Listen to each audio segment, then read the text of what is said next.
Welcome back नाजरीन। हाफिज मोहम्मद अबू बकर साहब जो हैं उन्होंने बड़ी तफसीली जो है कराची के हालात पे, लिसानियत पे बात कर रहे हैं। मैं चाहूँगा कि कराची के हालात पे बात शुरू है, हमने उस पर हम यकीनन उसका हल भी लेंगे अपने मेहमानान गिरामी से। मैं मुराद राज साहब आपसे ये एक सवाल करना चाहता हूँ कि आपके जो लीडर हैं, आपके कायद हैं इमरान खान साहब, ज़ाहिर है उन्होंने वर्ल्ड कप जीता कौम के लिए, कौम के हीरो हैं, उनकी बात पे एतबार करने को दिल करता है। क्या बात है कि वो उनका रवैया जो है वो तब्दील होता रहता है, उनकी सोच जो है वो तब्दील होती रहती है इस बिना पे कि वो सबूत लेके आते हैं MQM के कायद के खिलाफ जी, कहते हैं जी मैं लेके जा रहा हूँ लंदन, ठीक है। फिर वो चौधरी बरादरान के भी अगेंस्ट कुछ सबूत लेके आते हैं, फिर वो गायब हो जाते हैं मंजरनामे से, ठीक है। अब देखें कि कराची के हालात में रेफरेंडम भी ऐड कर लेना, बिल्कुल मुशर्रफ का रेफरेंडम भी है, लेकिन उस पर ये माफी मांग चुके हैं। अच्छा, आगे जो है मुझे बताएं कि आगे अवाम किस बुनियाद पे, मिसाल के तौर पे आप कहते हैं जी हम कराची के हालात सही कर देंगे, अवाम के साथ वादा करते हैं, हम जनाब बलोचिस्तान के ये कर लेंगे, हम पंजाब के, दिल करता है आप पे एतबार किया जाए, लेकिन कैसे?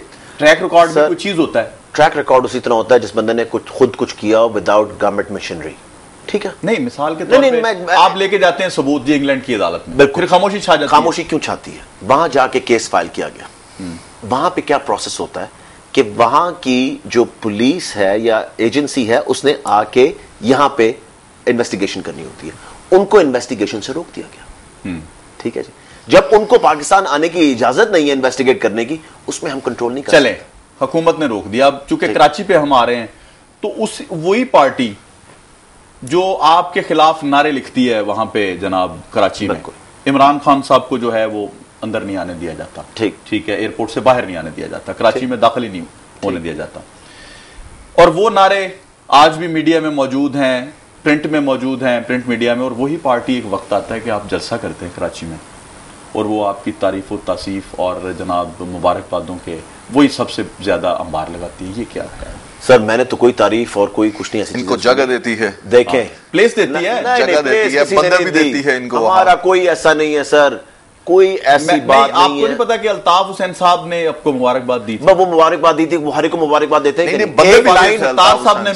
एक लाइन या पट्टी चलाने के ऊपर कोई कुछ इस पे कौन सी पट्टी? चले बंदे भी ठीक है, चलें, ये भी बात कोई भी चला सकता है। एक सवाल और ले लें जी कि अब कराची के इतने बुरे हालात हैं, बिल्कुल रहमान मलिक साहब जनाब वहां पे जाते हैं, एक सुन, खान साहब जो हैं वो पार्टी की मेंबर साजी में लगे हुए हैं, ठीक, वो अपने ओहदेदारों को सेट करने में लगे हुए हैं, अपनी पार्टी की तश्कील के लिए लगे इक़्तिदार के लिए। उनको क्या वो उनके पास वक्त नहीं है कि वो जनाब कराची के हालात पे बात कर लें? क्या वो वहां पे जलसा तो कर सकते हैं, क्या अपने लोगों को वहां मोबिलाइज नहीं कर सकते वो कि जी आप यहाँ पे अमन कायम करने के लिए कम से कम तहरीक इंसाफ वहां पे अगर इंतखाब लड़के कोई अपना मुंतखब लोगों में नहीं है, कम से कम स्टेक तो रखती है ना वहां पे? आपने इतना बड़ा जलसा किया है, क्यों नहीं आप वहां पे करते काम? सर शमसी साहब, ये सिर्फ मैं यहां पे बैठ के नहीं, ये आप सबको पता है कि कराची कौन कंट्रोल कर रहा है, ठीक है जी। नंबर 2, कराची में ये हालात एक दिन में ठीक हो सकते हैं अगर करना चाहे हुकूमत। जो है वो व्हाइट पेपर क्यों नहीं लेके आती, उसके ऊपर फैक्ट्स पे मबनी लोगों को बताती क्यों नहीं? आपको किसको नहीं पता, किसको नहीं पता है? आप देखेंगे नवाज शरीफ पे एग्रेसिवली इल्जाम लगाते, ठीक है, जरदारी पे करप्शन के इल्जाम लगाते हैं, मौलाना साहब को आप नहीं छोड़ते। आपको क्यों नहीं देखा गया पिछले चंद माह में कि आप कराची पे क्यों नहीं बोलते खान साहब? और कराची पे हर दफा बोलते हैं। नहीं सर, हर प्रोग्राम पे जब मुझे जरा बता दें आपका मिसिंग पर्सन भी आपने बात की है, सबसे पहले हम मिसिंग पर्सन के पीछे गए थे, सबसे पहले जवाब लेते हैं। मिसिंग पर्सन पे तो हम सबसे पहले फौजी उसके ऊपर गए थे। अभी जो है ये जरा मुझे बताइएगा, तमाम सियासतदान वहां आमना जंजुआ के कैंप में गए हैं, इनका कोई लीडर वहां नहीं गया। अभी जरूरत है टोपी ड्रामा में करना नहीं आता, मैं ज्यादा एक्शन से नहीं है, वो लोग रो रहे हैं, उनको प्लीज करें बात। सर, कराची के हालात can be fixed in 1 day. How can they be fixed? इसमें सारी पॉलिटिक्स क्या है? पॉलिटिक्स है कि करप्शन की वजह से वहां पे जो पैसा बनाया जा रहा है, जो भत्ता लिया जा रहा है, जो ये सारे काम हो रहे हैं, इनकी वजह से क्यों वो ठीक करना चाहेंगे जगह को? करें ना खान साहब बात इस पे, देखें हम एक्सपेक्ट करते हैं उनसे। सर देखें, बात करने से कितनी दफा बात करने से मसले हल हो गए? मुझे आप ये बताएं। मैं समझता हूं by action, it has to be done by action. जब आप हुकूमत के अंदर नहीं है तो आप बैठ के वहां पे ये चीजें किस तरह कर सकते हैं, जबकि 1 या 2 या 3 पार्टियों ने उस सिटी को हॉस्टेज बनाया हुआ है। It is a hostage city. It is not an independent city, it is a hostage city by the political parties. जी, किसी एरिया को किसी ने पकड़ा हुआ है, किसी एरिया को किसी ने पकड़ा हुआ है, किसी एरिया को पार्टीज का नाम भी ले दें सर। अब आपको पता है सारों के ये डरते हैं नाम नहीं एमक्यूएम है, पीपल्स पार्टी है, एएनपी है, सारे इन्वॉल्व है बीच। बिल्कुल ठीक है, ठीक है जी, बिल्कुल हॉस्टेज बनाया हुआ है कराची को, इट्स अ हॉस्टेज सिटी। मेरे रिश्तेदार वहां रहते हैं, वो मुझे हर दफा ये कहते हैं, वो कराची का नाम जब लेते हैं कहते हैं हॉस्टेज सिटी में हम रह रहे हैं। आप कंडेम करते हैं इस सारे अमल को, पार्टीज के अमल को सर, सबके, क्योंकि सब मिले हुए हैं इसके अंदर। बिल्कुल।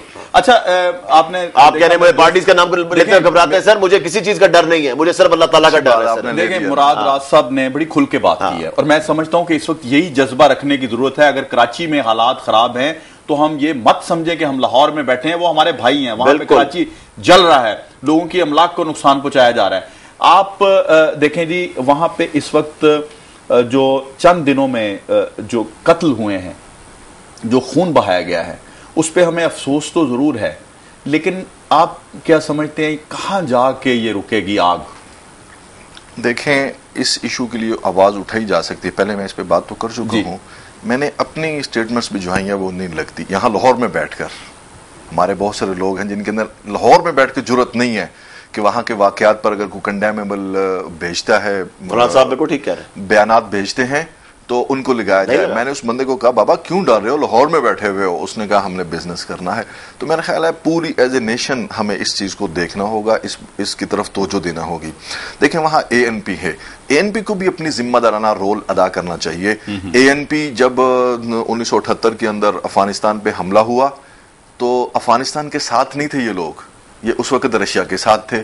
आज अफगानिस्तान पर हमला हुआ है, अमेरिका ने हमला किया है, तो आज भी अमेरिका के साथ बात शर्मनाक करते हैं, बात पुख्तूनों की करते हैं, बात पुख्तून नेशनलिज्म की करते हैं, बाचा खान के अदम तशद्दुद के फलसफे को लेकर चलते हैं। ये बड़ी कंडेमेबल इनकी, और साथ ये भी कहते हैं असला जो है वो जेवर है हमारा, और असला जेवर है। आपने देखा कि मर्दान के इलेक्शन के अंदर किस तरह इन्होंने इसका नोटिस लेना चाहिए। और उसके अलावा वहां के जो हालात हैं, जितने भी वहां स्टेक होल्डर्स हैं पीपल्स पार्टी को, जैसे रात मीडिया ने बात उठाई है कि लियारी जो है पीपल्स पार्टी का गढ़ है, पीपल्स पार्टी को चाहिए कि वहां जो है वो उनके जो लोग वहां सरपरस्ती कर रहे हैं लोगों की, वो उनको ओपन करे और जो जिम्मेदार हैं उनको कटहरों में लाया जाए और सजा दी जाए। ये हमारा पाकिस्तान है। नजर तो ये हमारा जैसे यकतरफा ऑपरेशन हो रहा है, लियारी में ही क्यों हो रहा है? मैं समझता हूं अगर बाकी एरियाज में क्यों नहीं हो रहा? देखिए, डेफिनेटली तमाम एरियाज में होना चाहिए। लियारी में अगर हो रहा है पीपल्स पार्टी का गाढ़ है, इसका मतलब पीपल्स पार्टी के खिलाफ हो रहा है, वो एमक्यूएम को खुश करने के लिए हो रहा होगा। तो चाहिए तो ये, और ये जो हमारा रहमान बाबा जादूगर है, इसको भी थोड़ा सा सेंस के साथ काम करना चाहिए कि बाकी जो मर रहे हैं और वो भी इंसान हैं, उनके लिए भी, उनके घरों के अंदर भी इसको जाना चाहिए, सिर्फ अपने सियासी मफादात के लिए नहीं। यकीनन हमारे इस मुल्क के अंदर सियासी मफादात की भी कुछ चीजें हैं जिसकी वजह से मसाइल हमारे पैदा हो रहे हैं। हमें सियासत से पहले, जब हम इन पावर होते हैं, तो हमें अपने आप को as a Pakistani national, Pakistani citizen के, पाकिस्तानी सियासत रियासत के जिम्मेदार होने के नाते हमें अपनी पॉलिसीज को लेकर चलना चाहिए, ना कि on the basis of parties. ये स्लोगन दिया गया वहां फ्लैग उतार लें, क्या फ्लैग उतारने से मसाइल हल होंगे? फ्लैग उतारने से मसाइल तो हल नहीं होंगे। वहां जो असल चीज है, बत्ता माफिया है, वहां लैंड माफिया है, वहां असला के लोग। अच्छा, एक चीज मैं जरूर चाहूंगा कि मेरे पढ़े लिखे दोनों, मैं समझता हूं कि मेरे सामने जो आज पैनलिस्ट हैं, तो एक आप देखें कि जब 1946 में मौलाना अबुल कलाम आजाद एक किताब लिखते हैं, ठीक है, कायदे आजम का एक फलसफा आपके सामने है, कायदे आजम का आइन पाकिस्तान के हवाले से लोग कहते हैं आइन नहीं बनाया, मैं इस पे इत्तफाक नहीं करता बाद लोगों से, कि कायदे आजम की जो सोच थी वो आइन था पाकिस्तान का, ज़ाहिर है कि पाकिस्तान वेलफेयर स्टेट होगा, क्यों बनाया जा रहा है। आप देखें कि लगता ऐसे है कि जैसे अबुल कलाम आजाद ने, मौलाना साहब ने जो किताब लिखी, हमारे जो मुखालफीन थे, अगयार थे, उन्होंने उसको अपना स्लोगन बना के कि हमने पाकिस्तान में ये कुछ कर देना है, जो इन्होंने लिख दिया है, उन्होंने तो अमल शुरू कर दिया। लेकिन हमने ऐसा क्यों नहीं किया, हमारे सियासतदानों ने कुछ ऐसा क्यों नहीं किया कि ये जो अबुल कलाम आजाद साहब ने लिखा है, ये हमने नहीं होने देना इस मुल्क में, इसको हमने कैसे रोकना है? ये क्यों, ऐसा क्यों हुआ इस मुल्क के साथ? क्योंकि हाफिज साहब ने सियासतदानों की थोड़ी सी वकालत भी की कि यहाँ पे इन्होंने सियासत की और ये किया वो किया। मैं चाहता हूं कि ये जवाब दें इसका। देखें, बिल्कुल मैं इसका जवाब दूंगा। देखें, हिंदुस्तान के अंदर जैसे ही तब्दीली आती है, अंग्रेज वहां से जाता है, तो वो जो वहां तहरीक आज़ादी चलाने वाले थे, सारी क़यादत उनके हाथ में चली गई। अफसोस ये हुआ कि पाकिस्तान के अंदर कायद आज़म साहब की रहलत सानहा हुआ पाकिस्तान बनने के फौरन बाद, यहाँ की क़यादत बजाय इसके कि पॉलिटिशियंस के पास जाती, इस मुल्क के साथ जो जुदोजहद कर रहे थे जुदोजहद आज़ादी के, उनके हाथों में जाती, ये फौरन ही इस्टेब्लिशमेंट के हाथों में चली गई। आप देखें कि लियाकत अली खान का कत्ल जो है वो कुछ छोटी बात नहीं है। में आज भी मौजूद, मैं बिल्कुल अबुल कलाम आजाद को इन्होंने नहीं पढ़ी। अबुल कलाम आजाद इंतहाई ज़ेरिक इंसान थे, इंतहाई समझदार इंसान थे। बहुत सारे लोगों को आइडियल हैं, हमारे जैसे दीवानों की भी, कि हम ऐसे लोगों को आइडियल मानते हैं। लेकिन अफसोस यह है कि हमारे नौजवान नस्ल को दूर रखा गया। पाकिस्तान के अंदर जो बात हिस्ट्री पढ़ाई गई वो बड़ी उसे क्या कहते हैं, बड़ी डिस्टॉर्टेड किस्म की हिस्ट्री पढ़ाई गई। पाकिस्तान के अंदर जो तहरीक जुदोजहद आजादी के हीरो थे, जो हिस्ट्री थी उसको छुपा लिया गया, ओरिजिनल हिस्ट्री को छुपा लिया, पर्दापोशी की गई। और जो मैं रिकॉर्ड पे बात लाना चाहता हूँ, अच्छी बात आप, कि पाकिस्तान के अंदर हिस्ट्री को थोड़ा सा खराब किया गया, मैनिपुलेट किया गया। और बल्कि मैं एक दफा, मुझे एक बहुत बड़ी यूनिवर्सिटी के बहुत बड़े स्कॉलर से जब मेरी बात हुई, मैंने कहा आप ये हिस्ट्री पढ़ाते हैं और ये हिस्ट्री क्यों नहीं पढ़ाते, तो उन्होंने कहा इट्स ट्रू कि हम लोग फेक हिस्ट्री पढ़ा रहे हैं और हमें अफसोस है कि हम ट्रू हिस्ट्री नहीं पढ़ा रहे। इस बात की पूरी जिम्मेदारी कबूल करता हूं जिसने मुझे कही। अफसोस यह है कि जो हमारे हीरोज थे आजादी के, उनको इस वतन के अंदर गद्दार कहा गया, और जो गद्दार थे वो हमारे हुक्मरान बनते हैं। हमारा प्राइम मिनिस्टर, पहला प्राइम मिनिस्टर लियाकत अली खान, उसकी जब मैयत उसकी उतारी गई अचकन, तो अंदर से फटी हुई थी।